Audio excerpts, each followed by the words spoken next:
Hello students, आज हम Gauss's law का एप्लीकेशन पढ़ेंगे in finding electric field in some special situations. तो हम स्टार्ट करते हैं एप्लीकेशन ऑफ गॉसेस लॉ से। Application of Gauss's law in finding electric field in symmetric cases. Symmetric cases. हम सिर्फ सिमेट्रिक केसेस में ही गॉसेस लॉ का यूज कर सकते हैं इलेक्ट्रिक फील्ड फाइंड करने में। एक्चुअली गॉसेस लॉ एप्लीकेबल हर जगह होता है, चाहे वो सिमेट्री लगे या ना लगे। फॉर एग्जाम्पल, एक स्फेरिकल सरफेस का अगर हमें फ्लक्स फाइंड करना है और पॉइंट चार्ज उसके सेंटर पे रखा हुआ है, तो इस पॉइंट चार्ज के लिए ये सिमेट्रिक है, यानी हर पॉइंट पे इलेक्ट्रिक फील्ड की वैल्यू इक्वल होगी, because the distance of this charge from each point on the surface is same. हर एक पॉइंट का डिस्टेंस इस चार्ज से बराबर है, तो यहां पे फील्ड की वैल्यू सेम है।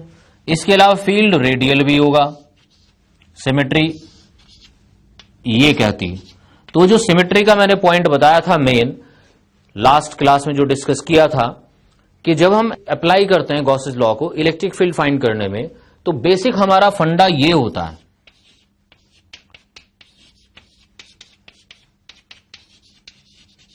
कि इस लेफ्ट साइड में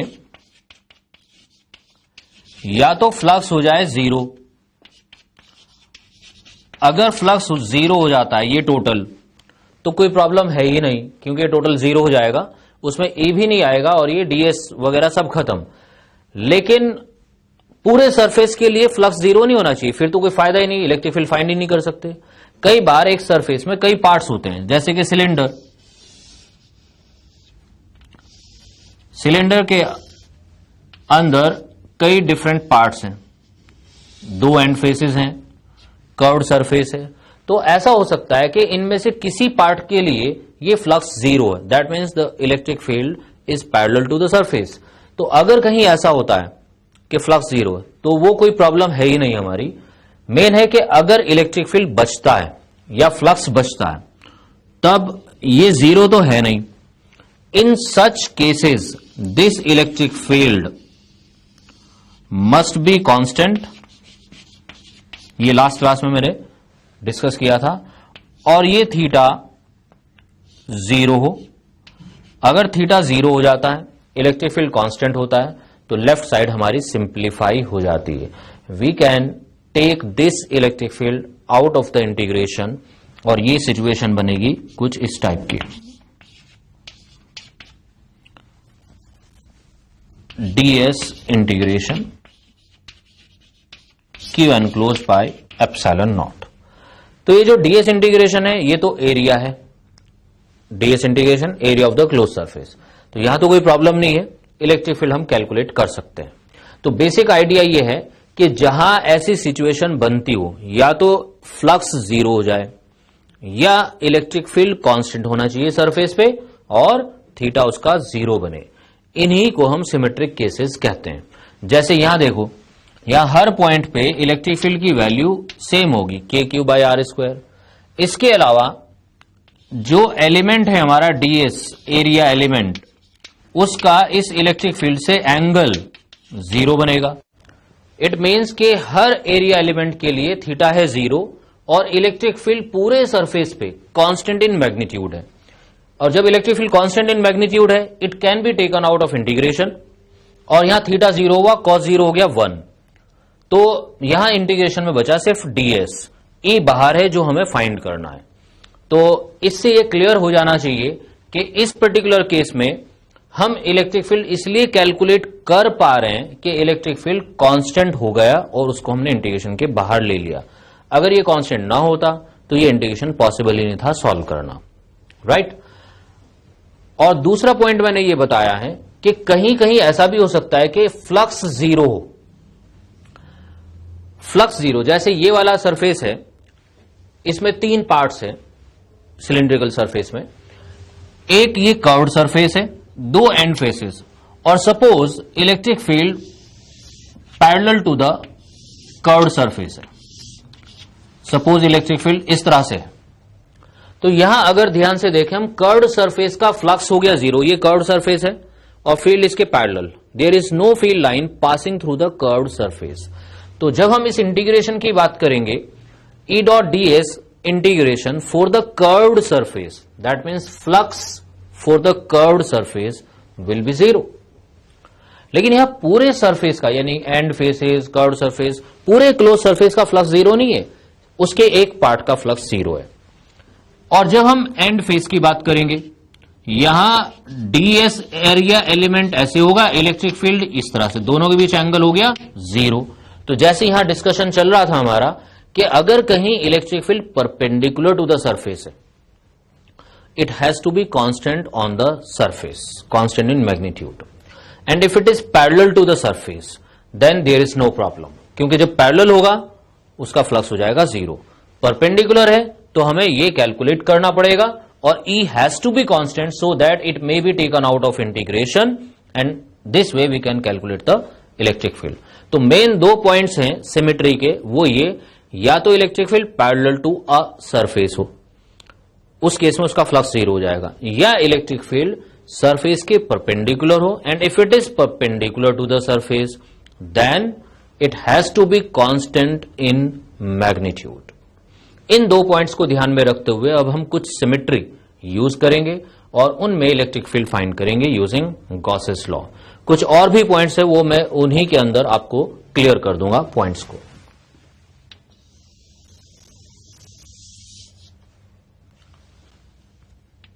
इसमें से पहले मैं लेता हूं इलेक्ट्रिक फील्ड ड्यू टू अ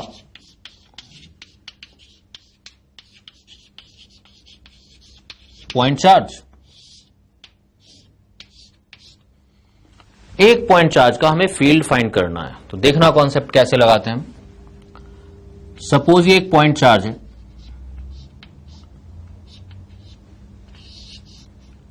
हालांकि आपको पता है एक पॉइंट चार्ज का फील्ड kq/r² होता है, लेकिन हम गॉसेस लॉ का यूज करके ये फाइंड करेंगे। इससे सपोज r डिस्टेंस पे एक पॉइंट है P, we want to find the electric field at the point P।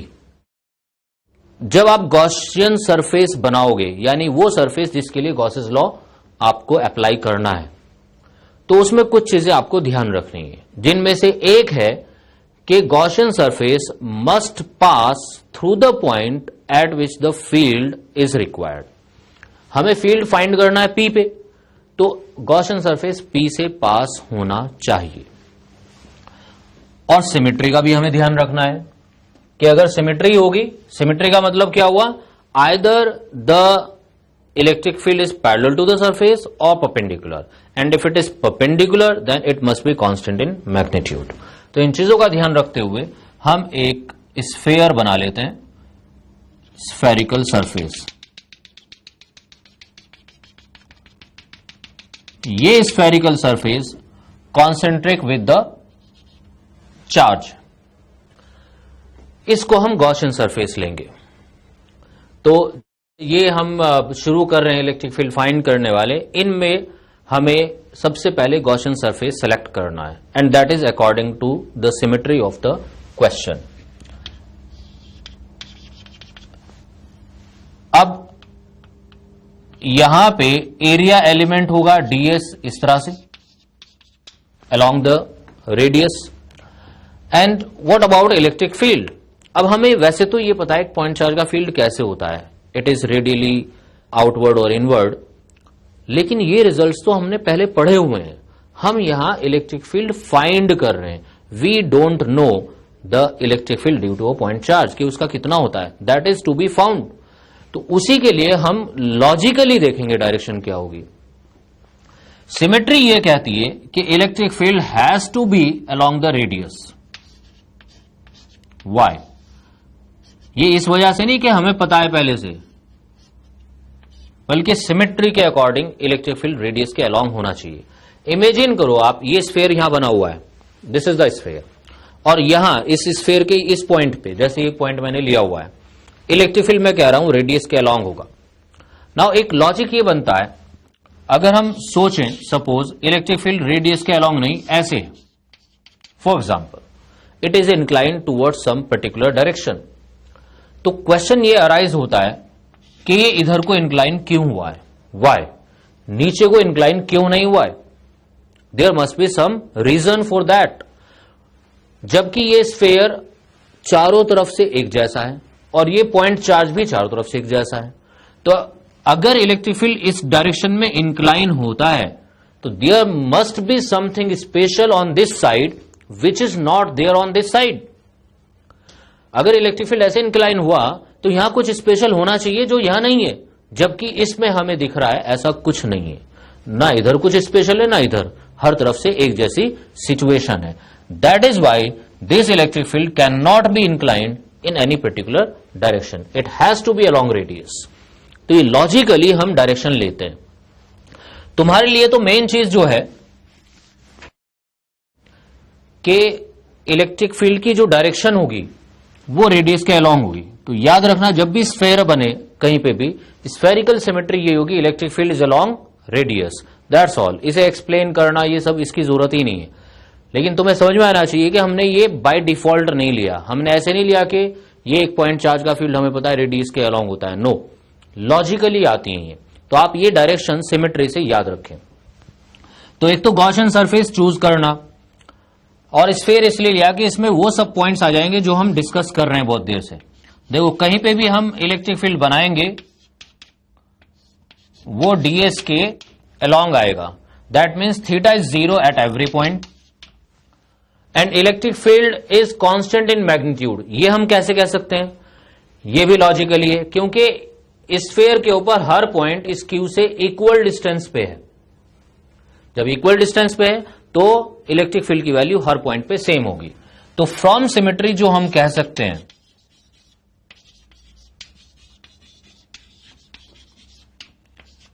E is same in magnitude at every point on the sphere.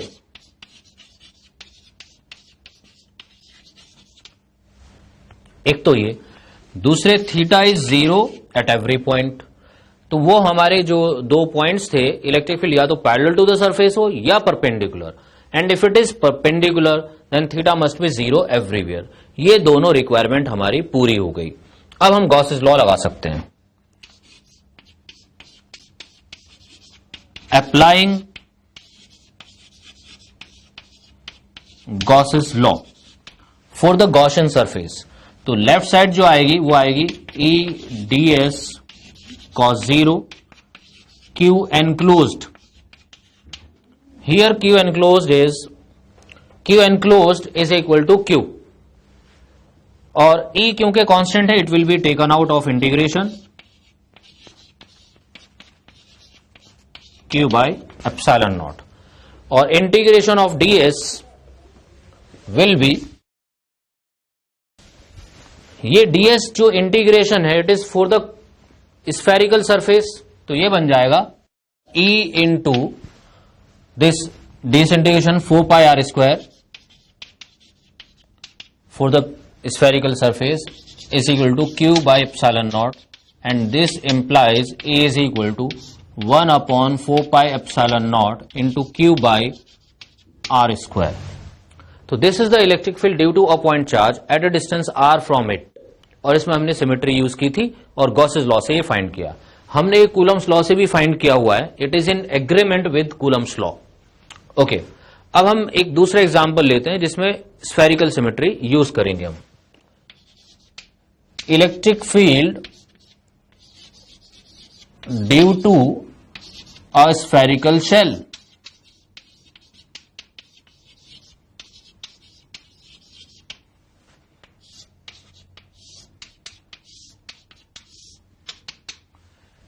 Spherical shell एक spherical shell है जिसके ऊपर कोई charge है,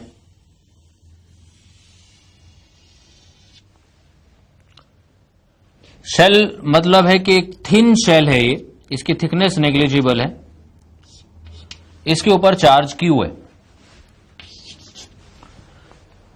and we want to find electric field at a point inside the sphere as well as outside the sphere.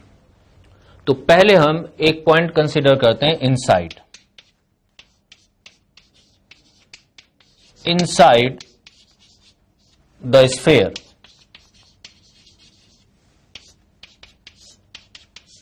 That means जो distance from the center है it is less than radius of the sphere. इस sphere की radius मैंने capital R ले ली। जैसे मैंने आपको बताया जहां स्फेरिकल सिमेट्री हो हम वहां स्फीयर बनाएंगे, और गॉसियन सरफेस की एक इंपॉर्टेंट प्रॉपर्टी होती है, it must pass through the point eight which the field is required. Let this point is P1। हमें इस पॉइंट पे फील्ड फाइंड करना है, तो हम एक गॉसियन सरफेस बनाएंगे जो इस पॉइंट से पास हो, स्फेरिकल सरफेस।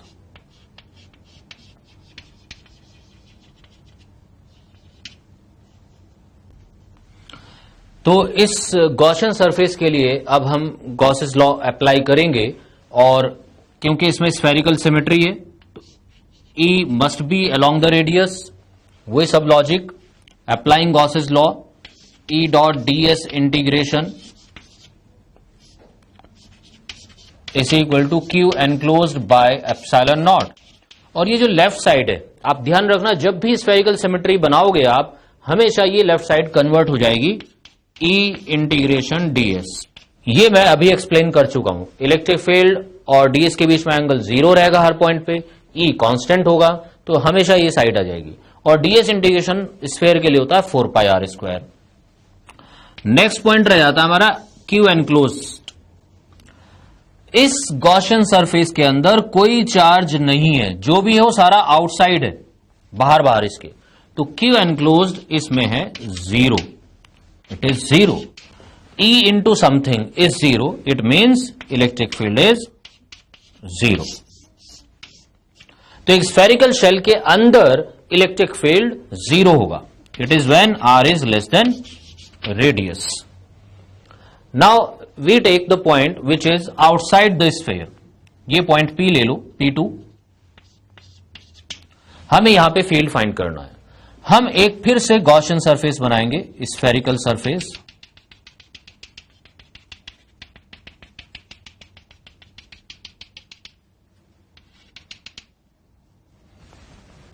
और यहां इलेक्ट्रिक फील्ड और ds इनके बीच एंगल वही 0, सब कुछ वैसे ही। तो जब हम आउटसाइड पॉइंट लेंगे नंबर 2,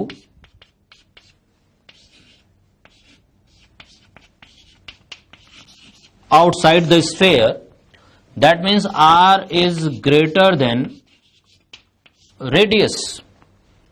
तो इस केस में लेफ्ट साइड तो फिर से वही आएगी, E into integration of ds।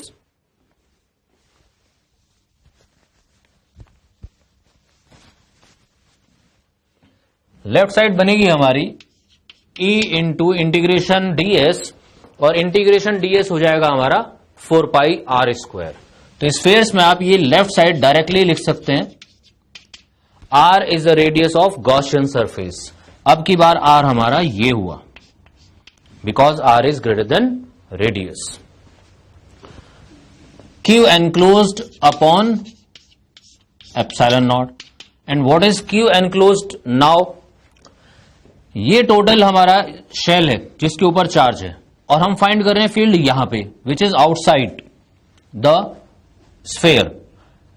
तो इस गॉसियन सरफेस के अंदर ये पूरा स्फेरिकल शेल आ गया। इट मींस जो Q एनक्लोज है अब की बार, वो पूरा का पूरा चार्ज इस गॉसियन सरफेस के अंदर है। It will B Q by epsilon not. तो E will become 1/4πε0 Q/r²।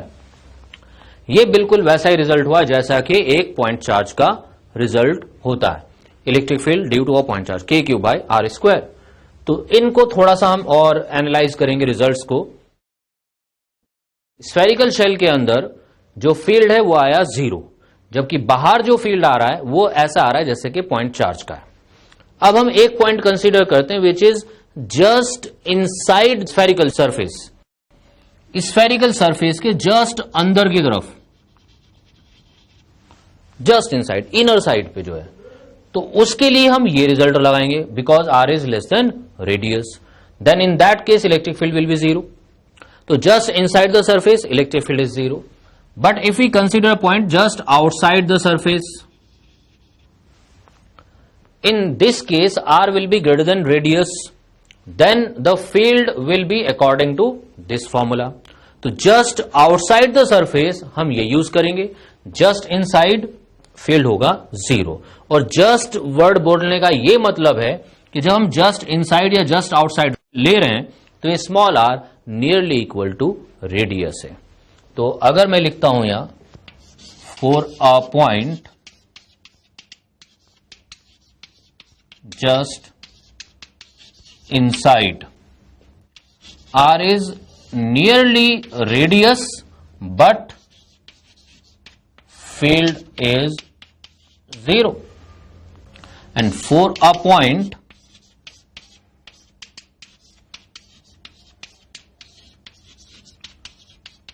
just outside the surface r is again nearly equal to radius and E will be equal to according to this formula 1/4πε0 Q upon radius square। इसी को हम कहते हैं field on the surface. तो कहीं अगर किसी question में आता है field on the surface of a spherical shell, इसका मतलब होता है जस्ट आउटसाइड, आउटर सरफेस पे, नॉट फ्रॉम इनसाइड। इसका वेरिएशन हम देख सकते हैं इलेक्ट्रिक फील्ड का, ग्राफ से भी हम रिप्रेजेंट कर सकते हैं। इसके अलावा एक और कंपैरिजन पॉइंट चार्ज से हम इसका कर सकते हैं। पॉइंट चार्ज का फील्ड भी Q/r² होता है और स्फेरिकल शेल का भी Q/r² आ रहा है जब पॉइंट इसके बाहर है। और ये r लिया कहां से जा रहा है, कहां से मेजर कर रहे हो आप इसको, सेंटर से। ये डिस्टेंस आपने r लिया तो इसका फील्ड आया Q/r²। तो इसको हम समराइज अगर करें, ये तो है हमारा शेल जिसके ऊपर चार्ज है, और अगर इससे कुछ डिस्टेंस पे हम एक पॉइंट लेते हैं which is outside the shell at a distance r, let this distance is r from the centre.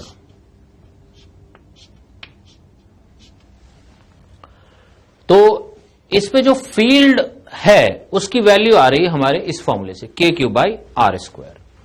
Now अगर मैं इस शेल को हटा के एक पॉइंट चार्ज इसके सेंटर पे रख दूं,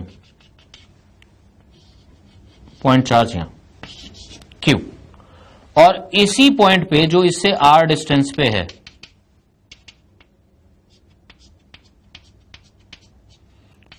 हम यहां फील्ड फाइंड करना चाहें इस पॉइंट पे, तो इस पॉइंट चार्ज का फील्ड भी Q/r² होगा और शेल का फील्ड भी Q/r² है।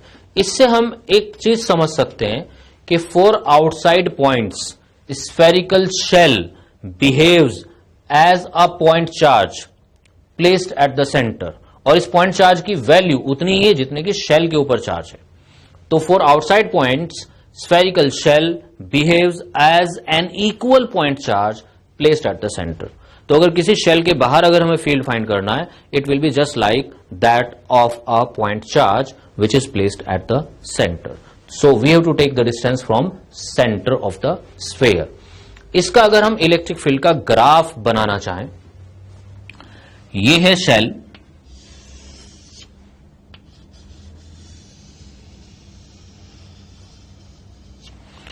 इस शेल का हमें फील्ड का ग्राफ बनाना है।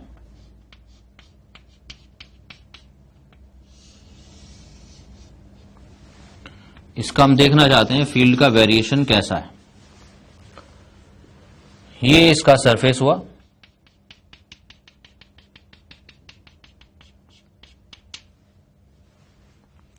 ये distance from the center measure किया जा रहा है और यहां पे इलेक्ट्रिक फील्ड हमने लिया है। तो स्फेरिकल शेल के अंदर फील्ड कैसा है? जीरो। ये अभी हमने ड्राइव किया है, तो अंदर के लिए तो ग्राफ होगा ऐसा, zero. As we go just outside the sphere, then suddenly its electric field becomes K Q by radius square. तो जीरो से एकदम से कोई वैल्यू आ जाती है, सडनली चेंज होके यहां पे इसके सरफेस पे फील्ड की value I. After that it varies with distance as 1 by r square, inversely proportional to the square of the distance from the center.